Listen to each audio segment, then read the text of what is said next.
Hello મિત્રો, કેમ છો તમે બધા? આઈ હોપ તમે બધા મજામાં હશો. તો આજની આપણી રેસીપી છે મસાલા છાશ બનાવીશું. તેના ઇન્ગ્રેડિયન્ટ્સ જોઈ લઈએ. તો અહીંયા મેં અડધો લીટર જેટલી ઠંડી અને ખાટી છાશ લીધેલી છે. તાજી કોથમરીના પાન અને દાંડલીનો ભાગ બંને વસ્તુ મેં આની લીધેલી છે. ત્યારબાદ સંચર પાવડર, કાલા નમક કીએ છે તે લીધેલું છે. અને ફુદીનો અને મરીનો પાવડર લીધેલો છે. ફુદીનાને મેં પંખા નીચે ઓવરનાઇટ સૂકવી અને આ રીતે મેં મરી અને ફુદીનાને પીસી લીધું છે. આખું જીરું લીધેલું છે, મોટી 1 ચમચી, સ્વાદ અનુસાર મીઠું. તો ચાલો રેસીપી સ્ટાર્ટ કરીએ. સૌપ્રથમ આપણે આ જીરાને તવીમાં આપણે શેકી લેશું. જીરાને શેકવાથી ટેસ્ટ એકદમ સરસ આવે છે છાશમાં.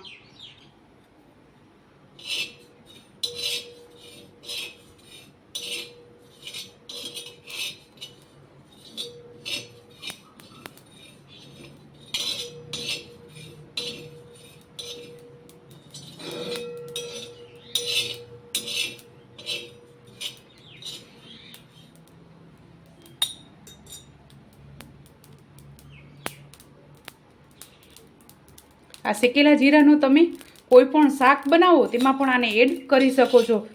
શાક એકદમ ટેસ્ટી બને છે આનાથી.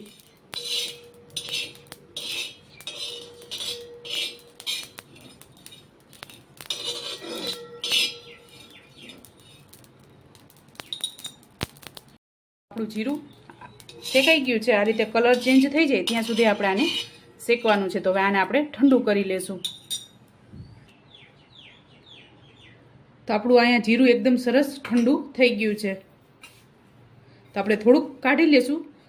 આપણે છાશમાં થોડુંક આખું નાખશું અને થોડુંક પીસેલું એડ કરશું. તો આપણે 1 ચમચી જેટલું જીરું કાઢી લીધું છે. તો હવે જીરું અને કોથમરીને આપણે પીસી લેશું. તો સૌપ્રથમ આપણે કોથમરી એડ કરશું અને સંચર પાવડર એડ કરશું.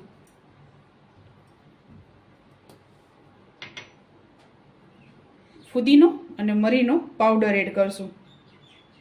તાજો ફુદીનો હોય તો તમે તાજો ફુદીનો પણ એડ કરી શકો છો. ટેસ્ટને બેલેન્સ કરવા માટે આપણે મીઠું એડ કરશું. અને આપણે શેકેલું જીરું 1 ચમચી જેટલું આપણે આમાં એડ કરશું. નાની 1 ચમચી. અને થોડુંક પાણી એડ કરશું 2 ચમચી જેટલું. તો આપણે આને પીસી લેશું. કચરું પીસવાનું છે.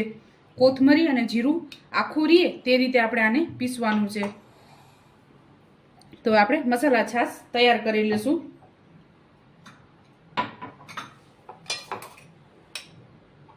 તો સૌપ્રથમ આપણે આ પીસેલું છે તે એડ કરી દેશું.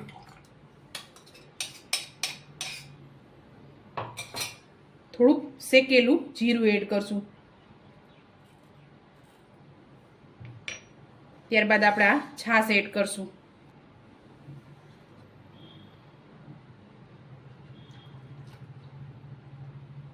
છાશ મેં ઠંડી જ લીધેલી છે.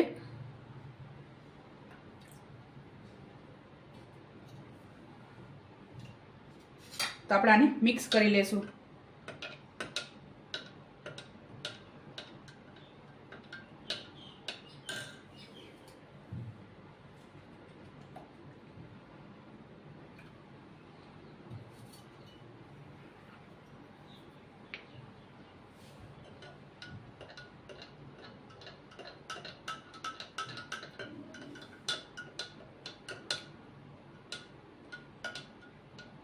તો ઠંડી ઠંડી આપણી મસાલા છાશ તૈયાર છે. આ રીતે ઉનાળામાં ઠંડી અને મસાલાવાળી છાશ હોય તો આપણને પીવાની મજા આવે છે. તો આપણી તૈયાર છે મસાલા છાશ. તો ચાલો મિત્રો, તૈયાર છે આપણી મસાલા છાશ. તમે પણ આ જ રીતે બનાવજો અને મને યાદ કરજો. મારા વિડીયોને લાઈક, શેર અને સબસ્ક્રાઈબ કરવાનું ભૂલતા નહીં. તો ચાલો મળીએ નેક્સ્ટ વિડીયોમાં.